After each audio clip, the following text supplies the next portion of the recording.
وہ سیارہ جس کی وجہ سے زمین پر آج انسانیت آباد ہے، کیونکہ یہ اپنی زیادہ کشش کے باعث زمین کی طرف آنے والے خطرناک دمدار سیارے یا پھر ایسٹرائڈز کو اپنی طرف کھینچ کر زمین کو بچا لیتا ہے۔ جوپیٹر، جس پر 7ویں سے 8ویں صدی قبل مسیح میں بیبیلونینز نے پہلی بار غور کرنا شروع کیا تھا۔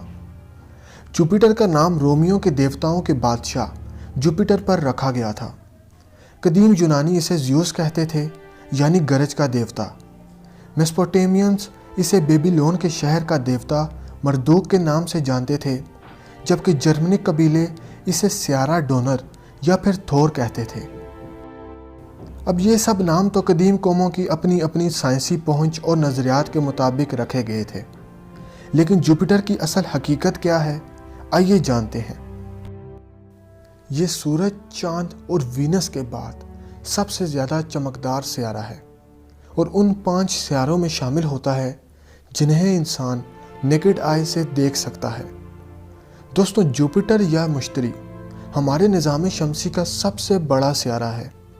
یہ اتنا بڑا ہے کہ اس میں 1300 زمینیں سما سکتی ہیں، جبکہ سورج سے یہ 5واں دور سیارہ ہے۔ اس کا میس اتنا زیادہ ہے کہ ہمارے نظام شمسی کے دیگر تمام سیاروں کو اکٹھا کر لیا جائے پھر بھی اس کا میس 2.5 گنا زیادہ ہوگا۔ مگر دلچسپ بات یہ ہے کہ اگر اس کا میس مزید بڑھا تو اس کا سائز بڑھنے کے بجائے گھٹنا شروع ہو جائے گا، کیونکہ مزید زیادہ وزن کی وجہ سے جوپیٹر مزید ڈینس یا گھنا ہو جائے گا، جس کی وجہ سے وہ خود کو جکڑنا شروع کر دے گا۔ یہ سیارہ بنیادی طور پر گیسز سے مل کر بنا ہے، جس کی وجہ سے اسے گیس جائنٹ کے طور پر جانا جاتا ہے۔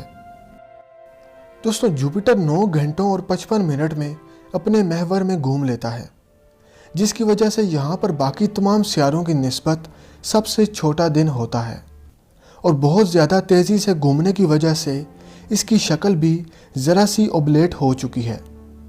یہ سیارہ اپنے محور میں تو تیزی سے گھوم لیتا ہے، مگر سورج کے گرد چکر لگانے کی اس کی رفتار بہت دھیمی ہے، کیونکہ یہ سورج کا چکر زمین کے 11.8 سالوں میں مکمل کرتا ہے۔ تو آپ جوپیٹر کی سطح پر بادل اور طوفان کی شکل دیکھ رہے ہیں۔ یہ تقریباً 50 کلومیٹر تھک ہے، جو کہ امونیم کرسٹل، سلفر اور بہت سے 2 کمپاؤنڈز کے مکسچر سے بنے ہوئے ہیں، جبکہ اس کی کور برف، پتھر اور دیگر دھاتوں سے بنی ہوئی ہے۔ اور ان بادلوں کے نیچے جوپیٹر کا ایٹماسفیئر ہے، جو 90% ہائیڈروجن اور 10% ہیلیم گیسز سے بنا ہے۔ اور یہ جو آپ لال رنگ میں ایک سرکل نما شکل کو دیکھ رہے ہیں، یہ جوپیٹر پر آئے بہت بڑے طوفان کی تصویر ہے۔ اس طوفان کی وسعت کا اندازہ آپ ایسے لگا سکتے ہیں کہ اس میں تقریباً 3 زمینیں فٹ ہو جائیں۔ مگر آپ یہ جان کر حیران ہو جائیں گے کہ یہ طوفان کم از کم پچھلے 350 سالوں سے یہاں پر موجود ہے۔ اس طوفان کو پہلی بار اٹالین ایسٹرونومر گیووانی کیسینی نے 1665 میں دریافت کیا تھا، جب ٹیلیسکوپ استعمال ہونا عام شروع ہوئی تھیں۔ پر بہرحال اس بات کا اندازہ لگانا مشکل ہے کہ کیا یہ وہی ریڈ سپاٹ تھا جسے ہم آج دیکھ رہے ہیں، یا پھر جوپیٹر پر ایسے کئی ریڈ سپاٹ ہوا کرتے تھے۔ یہ طوفان اینٹی کلوک وائز سمت میں گھومتا ہے اور زمین کے تقریباً 6 دن لگا دیتا ہے ایک بار گھومنے میں۔ اس سپاٹ کے دریافت ہونے کے بعد ایسٹرونومرز یہ اندازہ لگانے لگے کہ یہ ایک طوفان ہے جو کہ جوپیٹر کی تیزی سے گھومنے والے ایٹماسفیئر کی وجہ سے پیدا ہوا ہے۔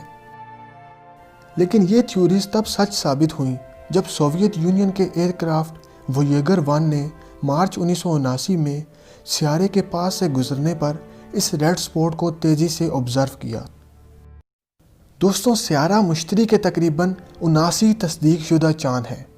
ان چاندوں کو جووین سیٹلائٹس بھی کہا جاتا ہے، جبکہ اس کے 4 بڑے چاندوں کو گلیلئی مونز بھی کہا جاتا ہے، کیونکہ ان کو گلیلیو گلیلئی نے 1609 میں دریافت کیا تھا، جن میں گینیمیڈ، لو، کیلسٹو اور یورپا شامل ہیں، اور ان میں سے گینیمیڈ 5268 کلومیٹر کے رقبے کے ساتھ جوپیٹر کا سب سے بڑا چاند ہے۔